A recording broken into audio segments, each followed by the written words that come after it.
Probá Viaggio Expresso, el café 100% natural en cápsulas compatibles. Comprá online en tiendaviaggio.com.ar. Con envío a todo el país o en su boutique ubicada en Salguero 2626 Palermo. Viaggio Expresso, el verdadero sabor del buen café. Estudia actuación en Timbre 4. Niños, adolescentes, adultos. Dirección Claudio Tolcachir. Informes en www.timbre4.com. Letras y corcheas.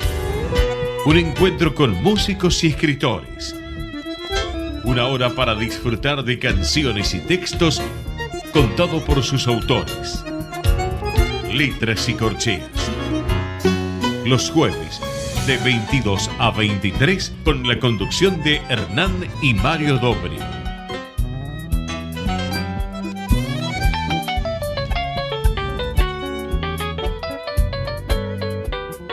Buenas noches, bienvenidos a una nueva emisión de Letras y Corcheas. Hoy nos acompaña una escritora, guionista de cine y televisión. Ha escrito 3 libros: La arquitectura de Los Ángeles, Los motivos del lobo y el último que recién se acaba de publicar, Tumbas rotas. Ha escrito guiones también de algunas series famosas en televisión como Malicia, Se presume inocente, Mujeres asesinas, entre otras. Además fue Premio Planeta por su novela La arquitectura de Los Ángeles. Buenas noches, Mario. ¿Qué nos podés contar de nuestra entrevistada de hoy? Bueno, que he estado leyendo sus 2 últimas novelas y he quedado atrapado, porque es una forma de escritura literaria que me hacía acordar muchísimo a Kafka. O sea, yo creo que después de Kafka, si bien Borges dijo que el único kafkiano que había en la Argentina era él, y para colmo malo, pero acá no, me he encontrado con una autora que es kafkiana y su novela es una especie de mezcla de El proceso y El castillo. Es algo así, pero puesto en una novela policial. Realmente admirable. Buenas noches, Liliana. Hola, buenas noches. Bueno, gracias. Vos decís que somos Kafka, Borges y yo, ya está, me voy a mi casa. Bueno, estás en tu casa. Estoy en mi casa. Verdad. Me voy de mi casa. ¿Cuándo?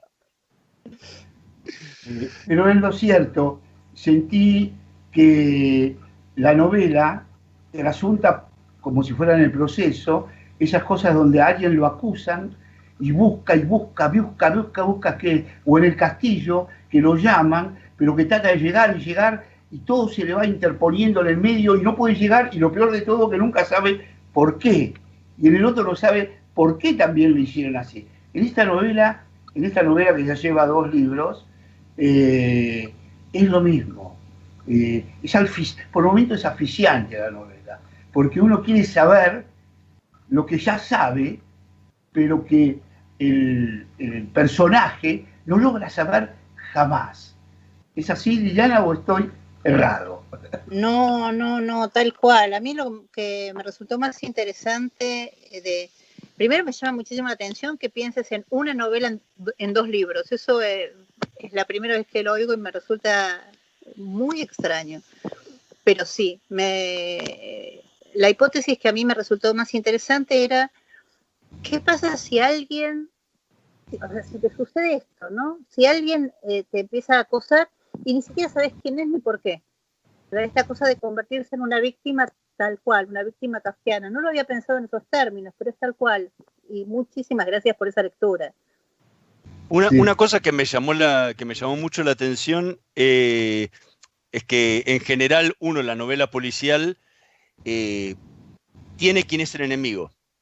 El enemigo es alguien al que hay que atrapar, esa tal persona, pero en el caso de tus 2 novelas, que no la tomo como una sola, sino como una saga ya no sé si es la saga del criminal o la saga del investigador, porque siempre es la saga de este investigador, pero acá es la saga del criminal también. Es que no aparece, o sea, es que no sabes quién es, no es un ser debe serlo, de carne y hueso. Si tenés que decir quién es el lobo, ¿quién es? ¿Cómo es? Bueno, a mí lo que me resulta, lo que me gustó de hacer esto es que justamente el lobo es tan elusivo porque es casi, digo, es la suma de todos los males, es como, casi mucho, es un malvado excesivo, pero me interesaba como hipótesis, aunque suene muy presuntuoso hablar de hipótesis, ¿no? Pero me interesaba este tema de los secuaces, de los malos necesarios, digamos, de los pequeños corruptos, de estos malos, como si fuera lo que desgasta del lobo, y que esos sí son reales. O sea, uno piensa que si comete un pequeñísimo acto de corrupción, como sucede en la segunda novela, que no pienso spoilear, no pasa nada, y pasa mucho, digamos, cada pequeño gesto de maldad genera un efecto, digamos, mariposa, ¿no? Por eso el lobo es como el supramal y lo demás son sus socios, son los otros, ¿no? Uh-huh. Pero igual, o sea, yo sí sé quién es el lobo, no lo voy a contar, pero yo sé quién es. Vos sabés, te quería hacer una pregunta. Al personaje lo llamaste el lobo. Sí. La palabra lobo y el lobo tienen particularidades. El lobo es alguien que ataca a su víctima, pero siempre en jauría. Es decir, no va. Exacto. Entonces, acá tiene un montón de personajes que van al ataque, que es lo que hace el lobo, porque el lobo no es un ser individual, que él solo ataca a la víctima y la mata. Y en segunda cuestión, es el nombre del lobo, y a lo que en gran parte de la novela, una de sus actividades por atrás es la prostitución y el prostíbulo, que es los tiros. Y prostíbulo es un lupanar, y lupanar es lobo. O sea, el lobo es el jefe del lupanar, que es lo que es su negocio. ¿Algo de eso hubo en tu pensamiento cuando colocaste el nombre y estas cosas? Eso y el poema de Rubén Darío, esas dos cosas y el poema de Rubén Darío, tal cual. Sobre todo porque cuando empecé a pensar en el lobo, pensé en el medioevo, creo que en los Alpes, ahora se me escapa un poco, había un personaje que era el Ilovatar, que era una persona que domesticaba un lobo macho alfa, y con ese lobo, o sea, con la propiedad de ese lobo, extorsionaba a sus vecinos, a los granjeros. Era una especie de capomafia, pero que en vez de armas tenía un lobo. Entonces los extorsionaba y les decía, bueno, si no me pagás, te suelto el lobo. Te mando el lobo. Te mando el lobo, exactamente. Me parecía súper interesante. Esa fue como lo primero que empecé a trabajar. Y después sí, claro, la idea de jauría, la idea de un macho alfa que domina la jauría y en los prostíbulos. Tal cual. Ay, me encanta que alguien se haya dado cuenta, porque en general veo que estas cosas pasan tan desapercibidas, pasan en un nivel que no es leído. Claro. Me llamó la atención por lo del nombre. O sea, yo siento que ningún escritor regala los nombres de sus personajes porque sí. Si los pone es porque algo le significan para él. Si no, y más el título de la novela, y esas cosas no se regalan, ¿no? Porque me pareció... Otra de las cosas que me pareció en la novela, me pareció una novela de Estado. Es decir, el Estado como nación. Es decir, hay muchas cosas de nuestra historia particular como Estado. Por ejemplo, las tumbas que cuando se abren los personajes son otros y escapan y los escondieron en el otro lado. Como si el Estado fuera el lobo. El lobo, ocupado por los diferentes gobiernos, forma el Estado que es el que somete a la ciudadanía, a la población, a sus arbitrios. Ese lobo que de pronto mata a una persona, y Eva Perón, por ejemplo. Eva Perón que termina siendo enterrada en diferentes lugares y su tumba, o sea, las manos de Perón que van desapareciendo y aparecen en otro lado y se la búsqueda. O sea, lo vi como un paralelo a nuestra concepción de Estado como argentinos. en muchísimas de las cosas. Bien. No sé si algo de eso te parece o es lucubraciones mías. No hubo intención de plantearlo así, de ninguna manera. Igual yo creo que el libro siempre se completa cuando el lector lo toma y lo lee y lo analiza.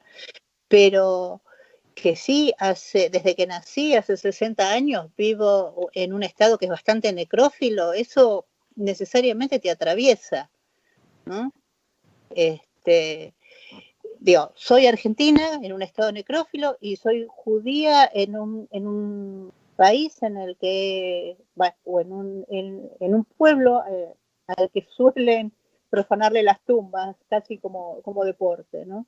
Entonces el tema de lo que es una tumba profanada, de las manos de Perón, de los desaparecidos, aunque no haya sido intencional, obviamente te atraviesa a la hora de escribir esas cosas. Porque uno escribe desde lo que es y desde donde vive y hasta con lo que come, digamos, ¿no? Claro. Las imágenes de lo que uno vive, uno las pone dentro de sí y luego las desarrolla en lo que quiere desarrollarlo. O sea, es un lenguaje no solo corporal, sino intelectual, para poder hacer y describir cualquier cosa, ¿no? Me imagino. Tal cual. Yo creo que todas esas cosas sedimentan y salen así, como salen. Sin intención consciente, pero salen. ¿Alguna vez en una entrevista que te hice antes decías que María Arminda Avellaneda decía que al personaje le pones observación, cosas de tu baúl, y el tipo camina? ¿Qué hay de tu baúl? Aparte de esta cuestión de la profanación de tumbas, ¿qué hay de tu baúl en esta novela? Mira, todo. Yo no sé decírtelo bien, pero mi hermana, por ejemplo, me llama y me dice, Lee, esto lo sacaste de tal lado y esto lo sacaste de tal otro. Y son cosas que yo capaz que ni recuerdo. Mi hermana me dice, ¿te acordás cuando jugábamos a las escondidas en la Recoleta? Sí, yo me acuerdo cuando jugábamos a las escondidas en la Recoleta, porque vivíamos a 2 cuadras y la Recoleta era nuestro parque, ¿no? Un parque raro, pero parque al fin. Pero claro, hay todo. Los personajes, sobre todo los mayores, tienen muchísimas cosas de mi papá. Esto es lo del baúl, el tema de la escucha, el tema de una mínima investigación, y sí, observar. Ahora justamente se está complicando mucho escribir por esta cosa de que no puedes salir con los personajes a la calle. Uh-huh. Y primero que no puedes salir con los personajes a la calle y segundo que tampoco sabes a qué calle van a salir cuando salgan. Ok. Yo miraba que una de las cosas que me llama la atención, o me llamó la atención, es que a través de Parodi, Daniel Parodi, que es el personaje central de uno de los líderes de los dos grupos, el Lobo y Parodi. Sí.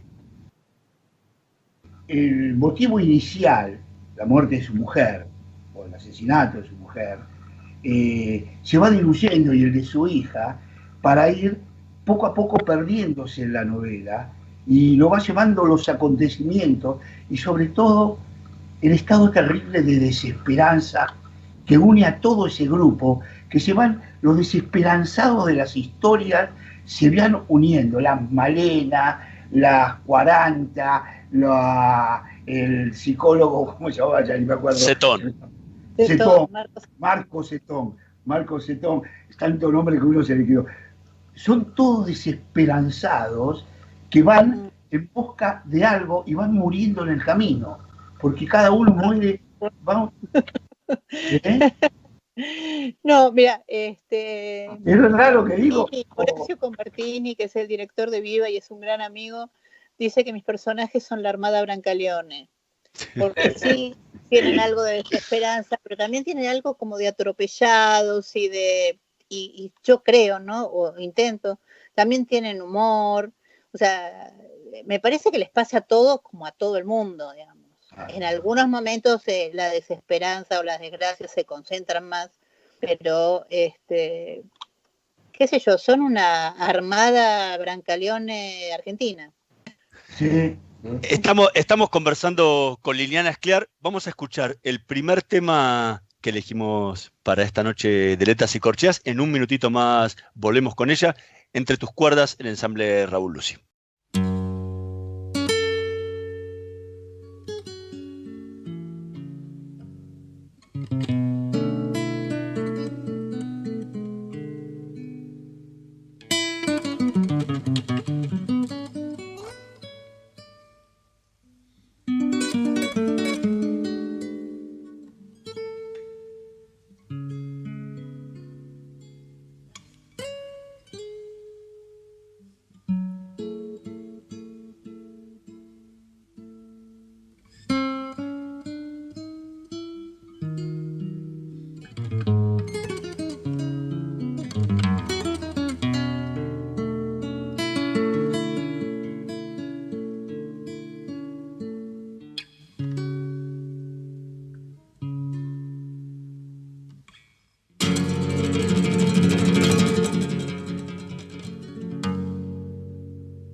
Guitarra,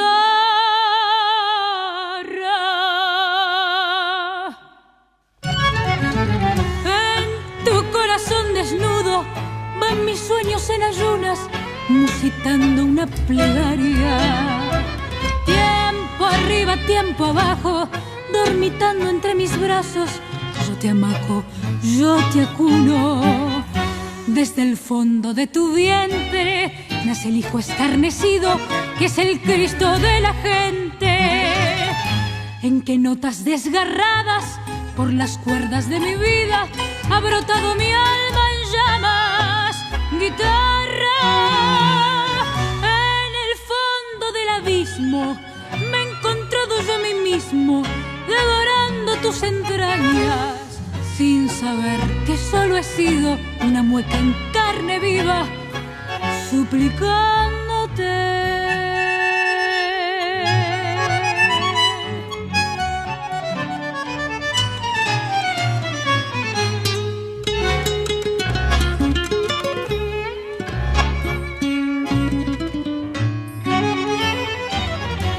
Atrapado entre tus cuerdas, como rejas de mis sueños, arde un fuego que me quema. Tanto andar, tanto camino, sin saber que a mi destino va enfrentándolo la muerte. Guitarra, como náufrago sin rumbo, he rodado por el mundo, amarrado a tu madera, sin saber que solo era una mueca en carne viva, suplicándote. Estábamos escuchando recién Entre tus cuerdas, en la versión del ensamble Raúl Lucy. Seguimos conversando con Liliana Scliar. Recién hablabas un poco de la gente del grupo, ¿no? que acompaña a Daniel Parodi. Y también Daniel Parodi, como el lobo, tiene un origen también detrás de ese nombre, que no es un porqué. ¿Podés contarlo? Claro. Porque yo lo conozco, pero si lo podés contar, porque también tiene una historia del porqué la elección del nombre.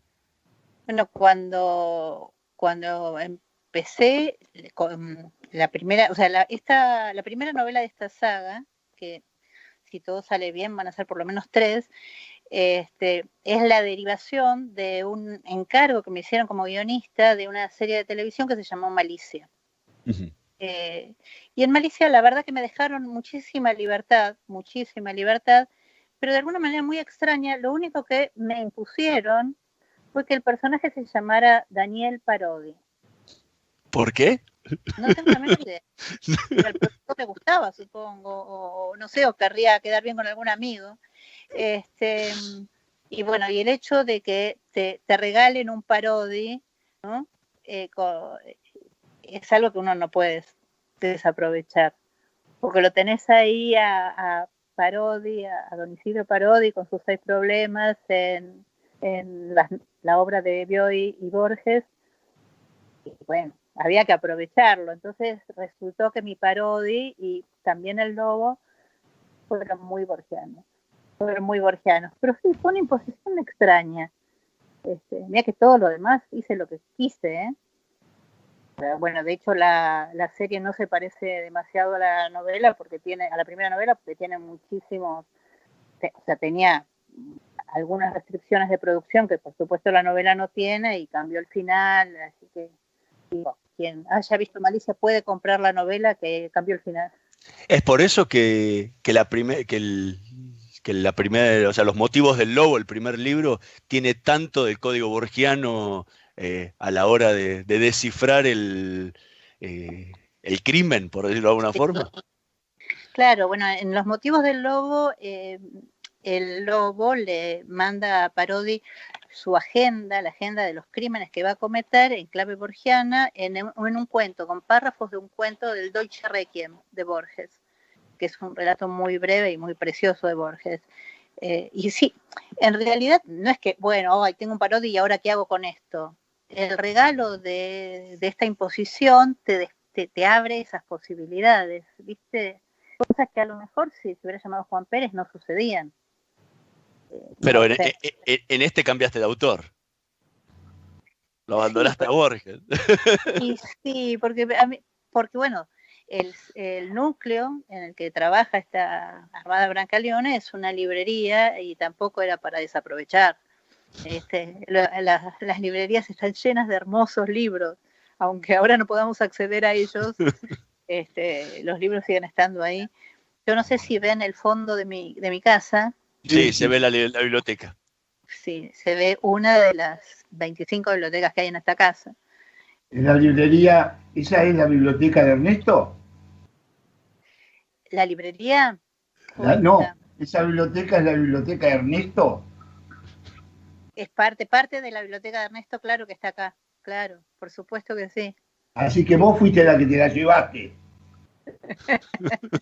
No, la librería sigue estando ahí, sigue estando ahí. En realidad, la biblioteca de Ernesto, la librería de Ernesto, que se llama Negra y Criminal, se llama así porque en Barcelona había una librería hermosa que se llamaba Negra y Criminal, funciona, la Real, funciona en un edificio muy lindo que hay en la calle Perú y Belgrano, donde con mi marido tenemos una oficina con bibliotecas hasta el techo, toda de policial. O sea, todas las 4 paredes de esta oficina con bibliotecas hasta el techo, es toda la colección de policiales que tenemos. Esa es más la de Ernesto. O sea, es real, vos tenés hay una librería acá en Buenos Aires que no, es privada, no. Ah, no. No pensé que era así, ¿no? Podría ser una librería de la cantidad de libros que tiene. Es más, yo creo que mis hijos cuando entreguemos el equipo van a hacer negocio ahí. Seguro. Una de las cosas que vi en la parte de la Armada de Brancaleone, sí. La particularidad es que, salvo Parodi, al cual le matan a su mujer y a su hija, ningún personaje tiene pareja. O sea, casi todos van en busca de parejas. O las parejas son ocasionales, ¿no? La del psicólogo con Malena, la de 40 con Parodi, con el que se le presente adelante, ¿no? No. ¿Qué me dice de 40? Es una chica muy seria. No, debo decirte la verdad, es la que más me atrajo. A mí me atrajo mucho. Es muy seductora. Es muy, muy seductora. Uno le daría gusto verla, ¿entendiste? Verla, pero es así, ¿no? Me encontré con que todos los personajes de este lado no tienen pareja, ¿no? Van como en busca de algo. Ernesto mismo, tampoco, el polaco tampoco tiene pareja. O sea, todos los que vas incorporando, que aparecen, ¿no? En la obra, como en el kafkiano, aparecen los personajes que podrían ser H, B, J, K, L, y van apareciendo y van llevando adelante la novela hacia el fin propuesto, que es este último, que no es el fin, me imagino, ¿no? No, pero bueno, fue totalmente sin querer, Eso fue sin querer. bueno, fue sin querer por un lado, pero por otro lado, bueno, sobre todo por el aprendizaje de guión. Pequeña anécdota, si puedo. Sí. Una vez estaba en tiempos en los que yo escribía con Marisa Grinza y Mujeres Asesinas, me encontré con una actriz en un estreno, ¿no?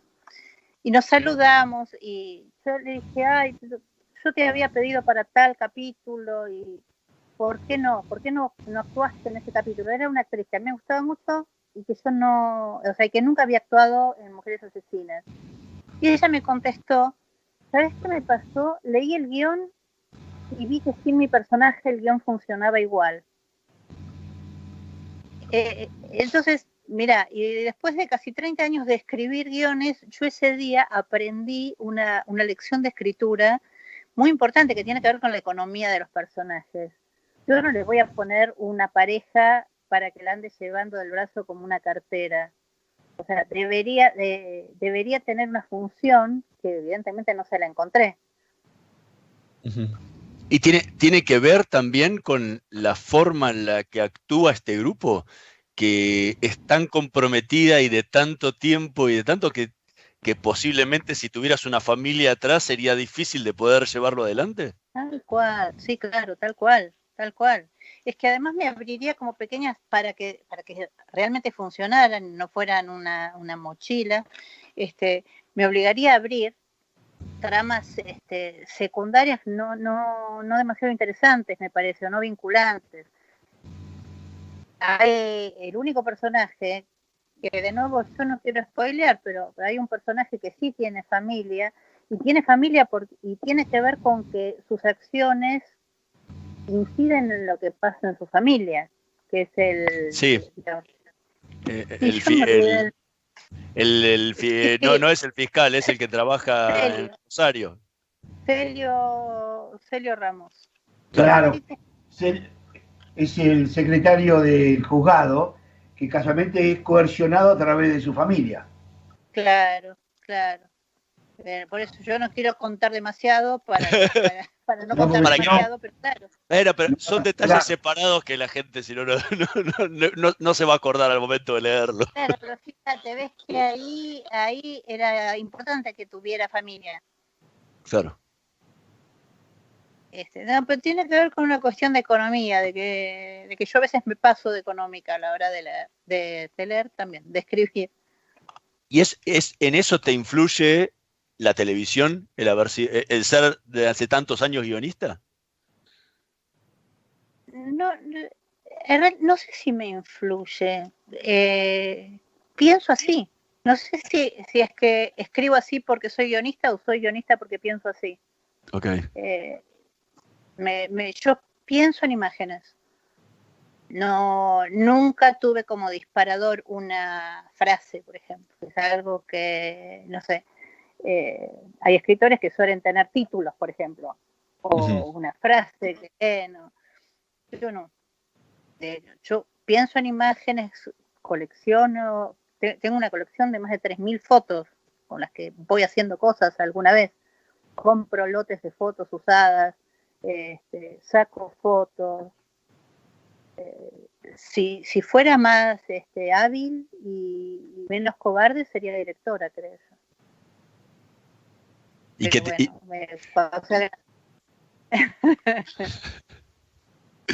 Estamos conversando con Liliana Esclar. Vamos a hacer una pequeñísima pausa. En un minutito más volvemos con más Letras y Corcheas. Vamos la radio, somos tu voz. Vamos con Eco, siempre la verdad y la mejor información. No aplaudamos al mosquito, combatámoslo en serio. Para combatir el dengue, el zika y el chikungunya, evitemos que los mosquitos piquen y se reproduzcan. Usemos repelentes, coloquemos tules en la cuna de los bebés y demos vuelta a contenedores para que no se acumule el agua. Si tenés fiebre alta, dolor de cabeza y dolor muscular, no te automediques y acudí al médico. Encontrá más información en argentina.gov.ar. Argentina Unida, Ministerio de Salud, Argentina Presidencia. Descarga gratis de tu celular la aplicación Ecomedios. Podés escucharnos en vivo, informarte con las últimas noticias y entrevistas en audio y video. Búscala y bajate la aplicación Ecomedios. Vos sabés que tenés que cuidarte y cuidar a los demás. Por eso, si sabés de alguien que no respeta el aislamiento obligatorio o de algún caso de abuso por parte de las fuerzas de seguridad, te pedimos que llames a la línea 134 y denuncies. La línea 134 fue creada exclusivamente con este fin, porque sabemos que quedarnos en casa es la única manera de minimizar el contagio. Vencer el virus es responsabilidad de todos. Cuidarte es cuidarnos. Argentina Unida. Argentina Presidencia. Podés vernos en vivo en ecomedios.com. Contenidos audiovisuales. Conectate con nosotros. Twitter @ecomedios1220. Letras y corcheas. Una hora para disfrutar de canciones y textos contados por sus autores. Con la conducción de Hernán y Mario Dobri.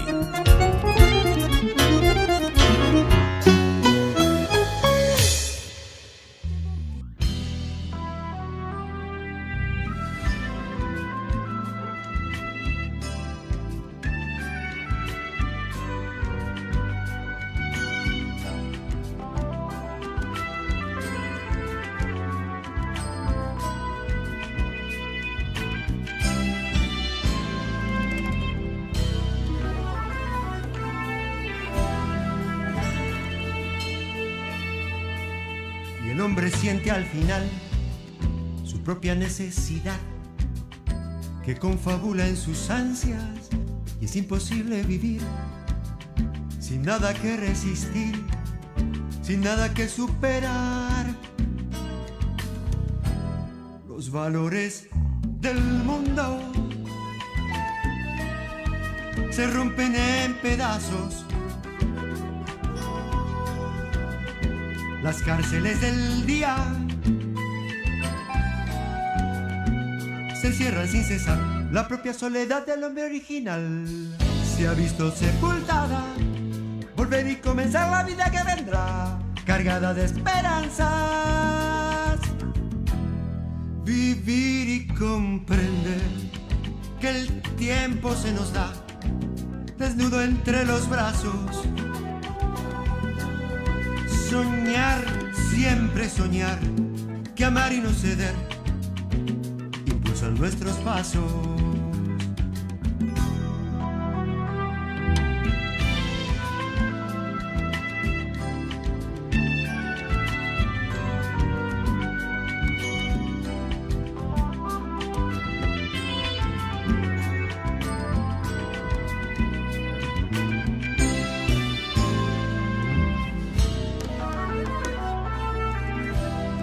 Soledad del hombre original se ha visto sepultada. Volver y comenzar la vida que vendrá, cargada de esperanzas. Vivir y comprender que el tiempo se nos da desnudo entre los brazos. Soñar, siempre soñar, que amar y no ceder impulsan nuestros pasos. Los valores del mundo se rompen en pedazos. Las cárceles del día se cierran sin cesar. Los valores del mundo se rompen en pedazos. Las cárceles del día se cierran sin cesar. Se rompen en pedazos. Las cárceles del día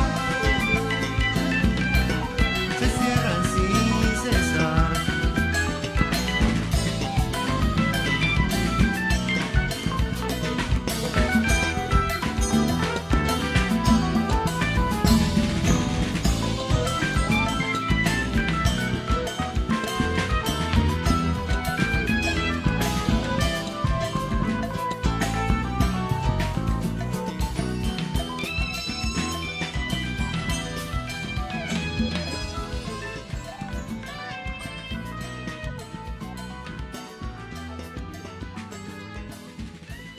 Acabamos de escuchar Soñar, Soñar, la versión del ensamble Raúl Lucy.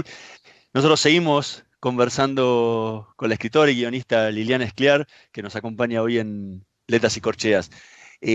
Recién veníamos hablando un poco de cómo es el desarrollo de la novela Tumbas Rotas. ¿Cuál es el disparador? ¿En qué momento se te ocurrió la idea y cómo empezaste este trabajo para esta segunda parte de la saga? El disparador fue, de nuevo, una imagen, la imagen que digamos que es la primera página. El disparador siempre es la primera página de la novela para mí. Okay. Es realmente disparador y principio. Sí. No me sirve ponerlo en otro lado. Entonces, la idea de un galpón en el que se fabrican medicamentos adulterados con gente que está en una situación de esclavitud, de trata, esa foto, la foto de ese galpón, tal como lo describo, ¿no? Después de escribirlo lleva varios días de trabajo, pero ese galpón con las chapas de zinc y el ruido de la lluvia y la gente ahí amontonada y los remedios, esa fue la primera foto. Ahora, ¿de dónde vino esa foto? No tengo la menor idea. O sea, ¿por qué se me presentan esas cosas? ¿Quién sabe?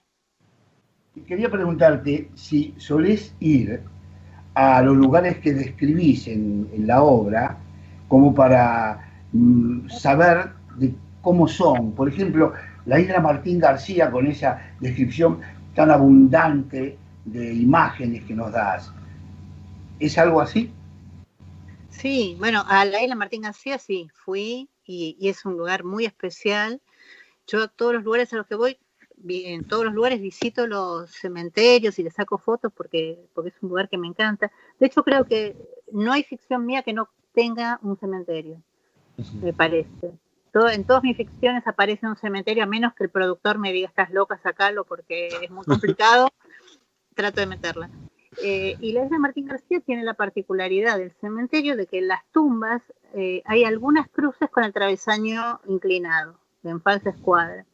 Las hipótesis acerca de por qué es esto son tres. La primera es que es un molde fallido, horrible, aburrido, no interesa. La segunda es que señalan los lugares en los que están enterrados ladrones, porque la tumba después de ser prisión o lugar de detención de algunos presidentes, ha sido durante el gobierno, mientras era gobernador de Buenos Aires, Angelos, una cárcel abierta en una isla, es casi un oxímoron, ¿no? Pero bueno, sí.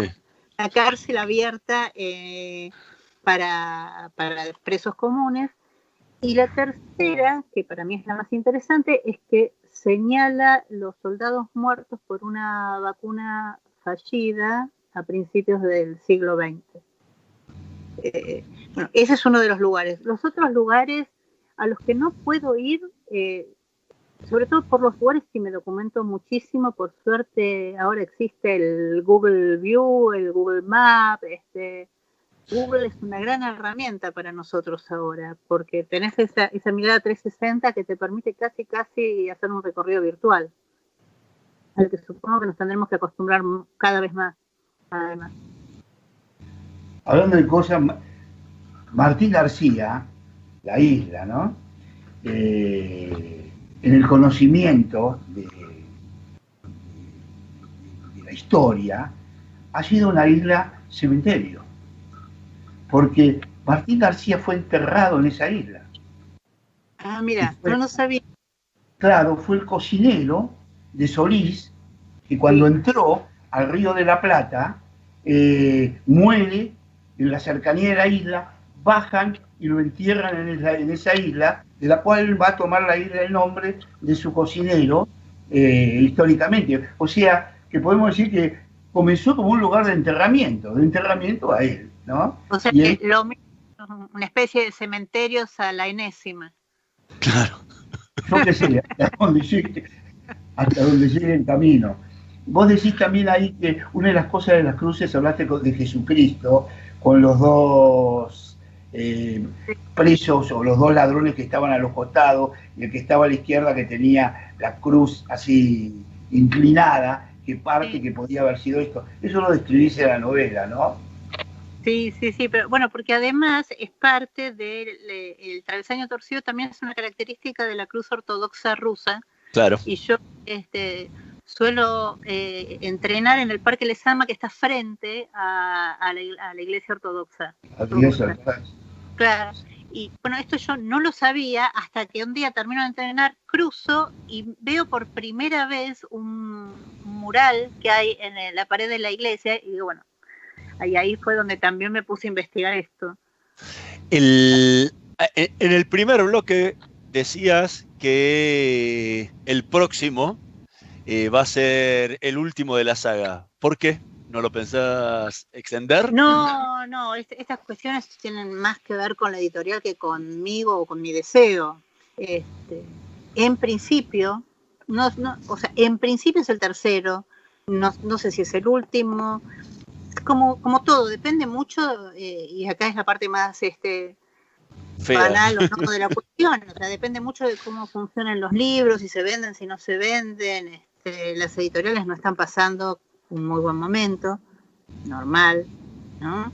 Este pequeño detalle del coronavirus vino a agravar casi todo, creo que sacando a, no sé, al dueño de Amazon y un par más. Y al de Netflix. Sí, bueno, vino a complicar todo un poco. Por eso, en principio, yo tenía hablado tres novelas con este personaje. ¿Ya tenés la trama pensada o todavía no? No, para nada.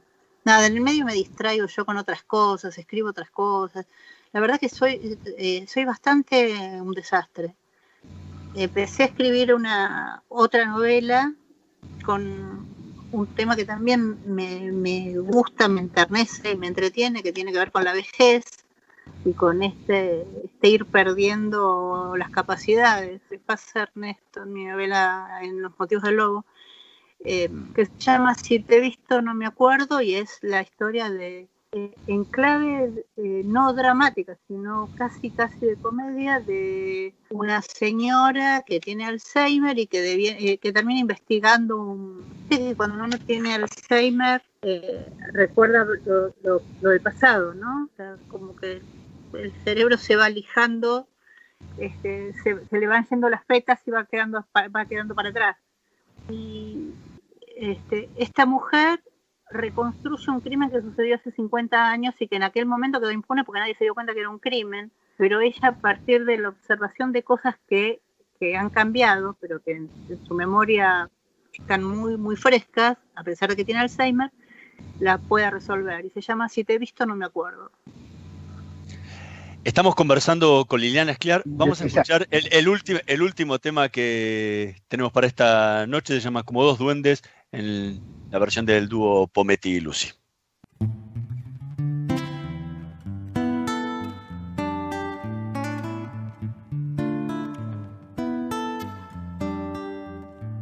Te vi de frente y te cubrí de auroras, un sueño más de luz y chocolate.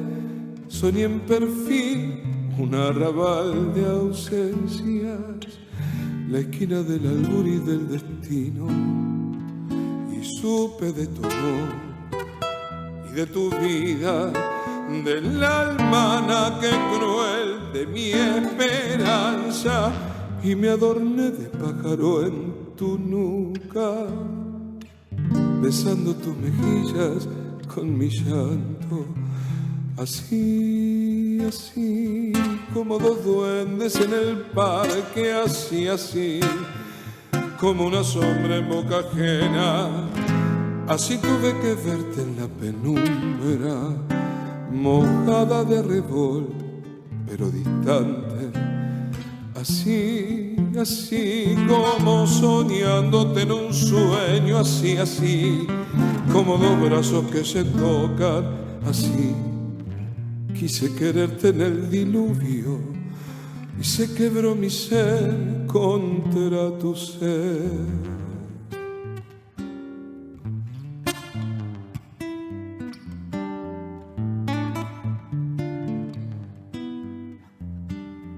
Te vi, aluvió, y me extendí en tus besos, y supe del olvido y la nostalgia. Giré en rencor, un sueño de esperanza, la noche del después y la sentencia. Y no entendí de aurora ni entre sombras, y menos comprendí que no me amabas, y te extinguí como solía hacerlo, vencido en lo sutil de una palabra. Así, así como dos duendes en el parque, así, como una sombra en boca ajena, así tuve que verte en la penumbra, mojada de revol, pero distante, así, así, como soñándote en un sueño, así, así, como dos brazos que se tocan, así quise quererte en el diluvio y se quebró mi ser contra tu ser. Escuchábamos Como dos duendes, la versión del dúo Pometti-Lucy. Recién venías contando un poco cómo es el tema del último libro y hacia adelante cómo va. El primer libro, o sea, Los motivos del lobo, vino de una serie. Sí. Malicia. Este nace como una saga del primer libro. ¿Estás pensando o tenés alguna conversación para transformarlo en una nueva versión de serie? Me coquetearon un poquito de España, pero y de nuevo, en este momento, estas cosas que antes se resolvían por sí o por no, no es que se resolvían siempre por sí, más rápidamente, ahora ni siquiera se sabe cómo y cuándo se va a poder volver a grabar o a filmar, toda la cosa audiovisual está bastante en pausa. Sí. Pero sí, por lo menos me llamaron y me preguntaron cómo está el tema de los derechos, que una buena noticia, al menos una alegría, más allá de lo que suceda después. Sí, igual el armado del guión completo y el armado de toda la producción también lleva un montón de tiempo, con lo cual, si bien no sabemos cuándo se va a empezar a grabar, seguramente lo va a hacer en los próximos 2 meses. No, claro, lo que pasa es que incluso para iniciar ese proceso están bastante renuentes, o sea, no es que uno empieza a trabajar, o sea, empezás a trabajar y empezás a cobrar y no están tan dispuestos a comprar una opción cuando no saben cuándo van a poder realizarla. Claro. O si van a poder realizarla. Este proceso es opción y después contratación si me eligen a mí como guionista, que no necesariamente. Claro. Biblia, guión, claro que tiene muchas etapas, pero en la prehistoria de este proceso está frenado. ¿Qué vamos a hacer? Yo quería retrotraer un poquito de nuevo la novela, ¿no? Por favor. Medio obsesivo. Medio obsesivo. Quería preguntarte por un personaje que comienza a adquirir una presencia cada vez mayor, Lidia, ¿no? Ese personaje que empieza como enamorando al Parodi y seduciéndolo, y poco a poco se va transformando en la señora. Sí. La señora, nadie sabe de qué se trata la señora, pero es la señora. Segundo, hay algo en la novela, en alguna parte de ahí, en donde hay algo como una novela mágica.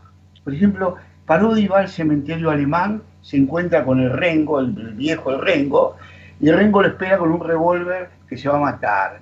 Y Parodi lo frena y lo logra, lo quiere saber, pero afuera lo está esperando ella con un fusil a lo lejos y lo mata. O sea, hay algo mágico. ¿Cómo sabe ella de afuera que va a aparecer él que se iba a matar adentro y lo mata? No, está todo armado, no, Claro, eso está lo todo último- armado.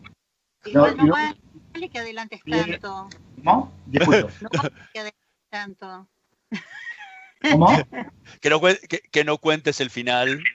Ah, Si no, la gente no va a querer leer. Yo lo quería decir, porque hay dos cosas de dos personajes que utilizan la misma característica de muerte, pegas un tiro en la cabeza. Uno es Fabián y otro es...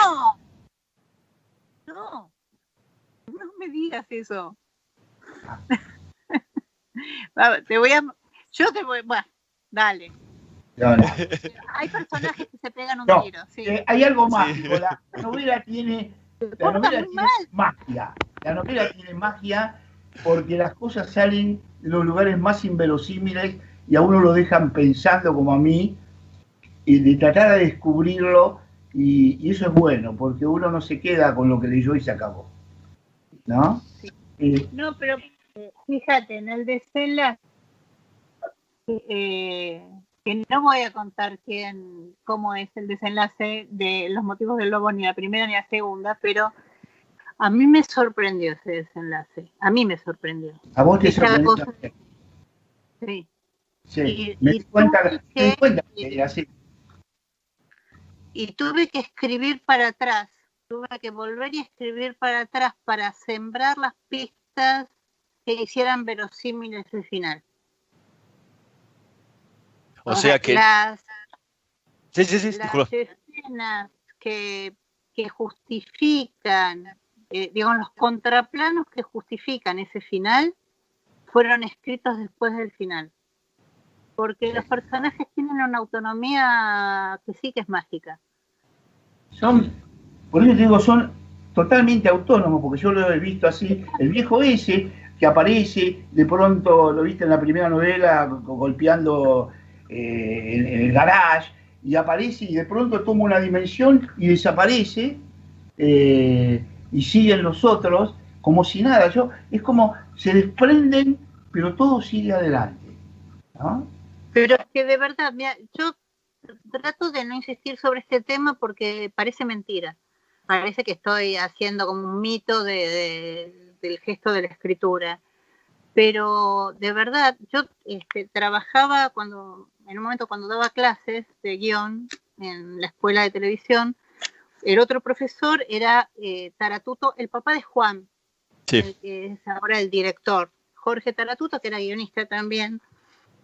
Y Taratuto siempre me decía, nuestro trabajo es construir a los personajes, meterlos en una caja y asomarnos a ver qué hacen. Y dejarlos hacer. Y a mí me ha pasado, pero más de una vez, que yo me doy cuenta que convendría, porque es más fácil, o porque tengo ganas, o porque me gustaría más, que no pasara lo que pasa. Y sin embargo los personajes insisten en ir en esa dirección. Y la trama insiste en ir en esa dirección. Hay una película que se llama Stranger Than Fiction, que funciona como un manual de guión y que habla justamente de esto. Los personajes y las situaciones de alguna manera extrañas suceden. Yo te aseguro, y lo digo de verdad y sin adelantar nada, una amiga mía me dice, en tu caso, se muere gente que antes no se moría. Claro. A mí se me mueren personajes que yo no quiero que se mueran. Digo, a mí se me mueren personajes que en la primera novela se mueren iba a decir algunas personas, fíjate, se mueren algunos personajes que me vendría muy bien tenerlos vivos para la segunda. Porque a la medida que no los tengo que remar un montón para que aparezcan otros. ¿Viste? Tengo que tocar 25.000 puertas a distintos personajes a ver cuál quiere aparecer. Y yo, o sea, para mí no, a mí me la complican. Y insisten en complicármela. Liliana, por ejemplo, hay una diferencia sustancial entre la primera parte de la novela y la serie televisiva. Por ejemplo, en el caso del final de Fabián, con el choque de autos que no sé qué pasa ahí en la novela, ¿no? Y que ahí no se sabe nada. ¿Qué pasó después de eso? No se sabe nada. Bueno, mira, yo eso se lo había contado en aquella nota, en aquel momento, ¿no? No sé si te acordás, Man. Sí. La novela surge a partir de que el director de la serie cambió los últimos 3 capítulos. Tanto los cambió y tan incongruente fue el cambio, de malicia estoy hablando. Yo me enojé bastante, y por eso me puse a escribir la novela. Me enojé mucho. Tanto habrá sido que me acuerdo, esos capítulos, el final, se reunió todo el equipo en un bar a ver el final, y cuando terminó la serie, y yo estaba furiosa, creo que tendría 63 de presión de máxima, se acercó el musicalizador de la serie y no miento ni una palabra, digo, no exagero nada, y me dijo: ¿qué te pasó en los últimos capítulos? ¿Tuviste una CB? Porque ni siquiera tiene el tono del resto de la serie. Se lo dije a mi hijo cuando yo la leí, cuando yo la escuché, le dije eso, que no me gustaba el final de la serie, porque lo de kafkiano que te dije ahí a vos desaparece, se transforma en algo que va directo hacia un lugar. Y, no tuve nada que ver con eso. Bueno, lo quería decir, me costaba, ¿no? Pero bueno, gracias que te lo dije. No, la verdad fue muy fea como experiencia, porque venía muy bien la serie, que a mí me parecía que estaba bien, pero los últimos capítulos, el director cuando escribí la serie, hay un montón de cosas que, por ejemplo, en el capítulo 4, escribís una escena y el contraplano de esa escena, que le decís al director, grabalo y lo vas a necesitar en el capítulo 12. Pero grabalo, porque no vas a volver a esa locación, ni vas a volver a iluminar, ni vas a volver a poner el vestuario. Grabalo, aunque no lo uses ahora. El director, que es algo que suelen hacer algunos directores que tienen mucha soberbia en relación a los guionistas, no hizo esas cosas. Decidió que no valían la pena. Como decidió que no valían la pena las pistas que se ponían en el pizarrón, que cuando trabajas en audiovisual es fundamental tener un recordatorio gráfico para el espectador. Entonces, también sacó un montón de citas literarias porque eran literarias y, viste, la televisión esas cosas no le interesan. Entonces, cuando llegó los últimos capítulos, se encontró con que no tenía con qué armarlos. Porque los últimos capítulos tenían que ver con cosas que se suponía que ya habían grabado. Y no las tenía grabadas. Entonces inventó un final totalmente absurdo, que sin contar nada, porque tiene que ver con el otro final también, o sea, sin anticipar nada, pero la resolución del cesto de basura, de los papelitos y del pendrive es de una estupidez supina. Yo casi no me tiré por la ventana porque el bar era en planta baja. Liliana Ascliar, se nos acabó el tiempo. Como sabrás, la televisión y la radio son tiranos. Te agradecemos muchísimo.